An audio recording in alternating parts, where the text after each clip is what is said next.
Hello friends and welcome to our channel AB learning. इस video के साथ मैं आज से डिविजिबिलिटी सीरीज शुरू करने जा रहा हूं, जिसके अंदर हम लोग 2 से लेकर 20 तक के नंबर्स का ना केवल डिविजिबिलिटी रूल सीखेंगे बल्कि उन रूल्स का प्रूफ भी, और साथ में उस नंबर से किसी दूसरे नंबर को बिना डिवाइड किए रिमाइंडर निकालना भी सीखेंगे। चलिए आज हम 2 के डिविजिबिलिटी रूल के साथ शुरू करते हैं। 2 का डिविजिबिलिटी रूल यह है कि यदि कोई नंबर 0, 2, 4, 6 या 8 के साथ ख़त्म होता है, सिंपल वर्ड्स में कहें तो यदि उस नंबर का यूनिट डिजिट 0 हो, 2 हो, 4 हो या 6 हो या 8 हो तो वह 2 से पूरी तरह डिविजिबल हो जाएगा। मतलब यदि हम उस नंबर को 2 से डिवाइड करेंगे तो रिमाइंडर 0 आएगा। जैसे यह दिया हुआ नंबर 2 से डिविजिबल होगा क्योंकि इसका यूनिट डिजिट 8 है, और हम जानते हैं कि अगर किसी नंबर का यूनिट डिजिट 0, 2, 4, 6 और 8 में से कोई हो तो वह 2 से पूरी तरह डिविजिबल होगा। लेकिन यह दूसरा नंबर 2 से डिविजिबल नहीं होगा क्योंकि इसका यूनिट डिजिट 7 है, और हम जानते हैं कि किसी नंबर का 2 से डिविजिबल होने के लिए उसके यूनिट डिजिट का 0, 2, 4, 6 और 8 में से कोई एक होना ज़रूरी है, जो कि यहाँ पे नहीं है। अब हम बिना समय गवाए 2 के डिविजिबिलिटी रूल के प्रूफ को देखते हैं। मान लिया हमारे पास कोई एक नंबर है जिसके डिजिट्स हैं ए, बी, सी एंड डी। आप कितने भी डिजिट्स ले सकते हैं, लेकिन मैं अभी सुविधा के लिए केवल 4 डिजिट्स ही सपोज कर रहा हूं। अब हम यह शो करने के लिए कि ये सारे डिजिट्स मिलकर एक सिंगल नंबर को रिप्रेजेंट करते हैं, हम लोग इसके ऊपर एक रेकरी का यूज़ करेंगे। अब हम इस नंबर को थोड़ा एक्सपैंड करके A B C into 10 plus D के फॉर्म में लिखते हैं। लेकिन कैसे, इसे समझने के लिए हम एक एग्जाम्पल का हेल्प लेते हैं। जैसे हमारे पास एक नंबर है 5678, तो क्या हम इसे 5670 प्लस 8 लिख सकते हैं? जी हाँ, बिल्कुल लिख सकते हैं। और 5670 को हम 567 इंटू 10 प्लस 8 भी 10 भी लिख सकते हैं।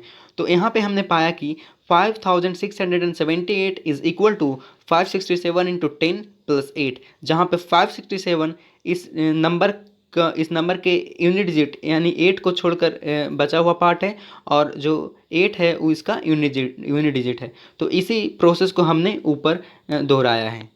अब हम पहले पार्ट में 10 को 2 इंटू 5 से रिप्लेस करते हैं। यहाँ पे हमें एक इंपॉर्टेंट चीज़ नोटिस करनी चाहिए कि पहले पार्ट में 2 एज अ फैक्टर प्रेजेंट है, और इसका सीधा मतलब यह है कि अगर दूसरा पार्ट जो कि डी है वो अगर 2 से डिविजिबल होगा, मतलब अगर उसमें भी 2 एज अ फैक्टर प्रेजेंट होगा, तो हम दोनों पार्ट्स में से 2 कॉमन निकाल सकते हैं और यह पूरा नंबर 2 से डिविजिबल हो जाएगा। चलिए हम इसे थोड़ा करीब से देखते हैं। मान लिया कि डी 2 से डिविजिबल है, और यदि डी जो कि इस नंबर का यूनिट डिजिट है 2 से डिविजिबल होगा तो हम डी को 2 इंटू एन के फॉर्म में लिख सकते हैं, क्योंकि डी में 2 एज अ फैक्टर प्रेजेंट होगा क्योंकि यह 2 से डिविजिबल है।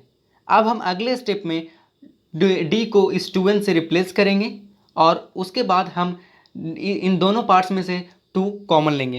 फाइनली हमें पाते हैं कि A B C D is equal to 2 into this part. इसका मतलब यह है कि 2 ए बी सी डी का एक फैक्टर है, जिससे यह पूरी तरह से साफ होता है कि 2 ए बी सी डी को पूरी तरह से डिवाइड कर देगा। मतलब ए बी सी डी 2 से पूरी तरह डिविजिबल है, और यह तभी पॉसिबल हो पाया जब डी जो कि इस नंबर का यूनिट डिजिट है 2 से डिविजिबल होगा। और हमें यह ध्यान रखना चाहिए कि किसी भी नंबर का यूनिट डिजिट जो कि यहाँ पे डी है 0, 1, 2, 3, 4, 5, 6, 7, 8 और 9 में से कोई एक होगा, क्योंकि यूनिट डिजिट हमेशा एक सिंगल डिजिट होता है।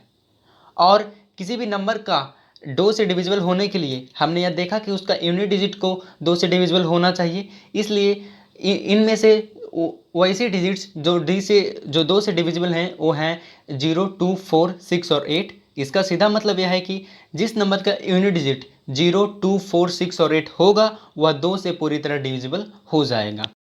अब हम चलते हैं अपने वीडियो के लास्ट पार्ट की ओर, जो कि है किसी नंबर को 2 से एक्चुअल में डिवाइड किए बिना रिमाइंडर बताना। यदि हम किसी नंबर को 2 से डिवाइड करें तो रिमाइंडर या तो 0 होगा या 1 होगा। ऑब्वियस सी बात है, रिमाइंडर 0 तब होगा जब वह नंबर 2 से पूरी तरह से डिविजिबल हो जाएगा। मतलब उसके अंत में उसका यूनिट डिजिट 0, 2, 4, 6 और 8 में से कोई एक होगा।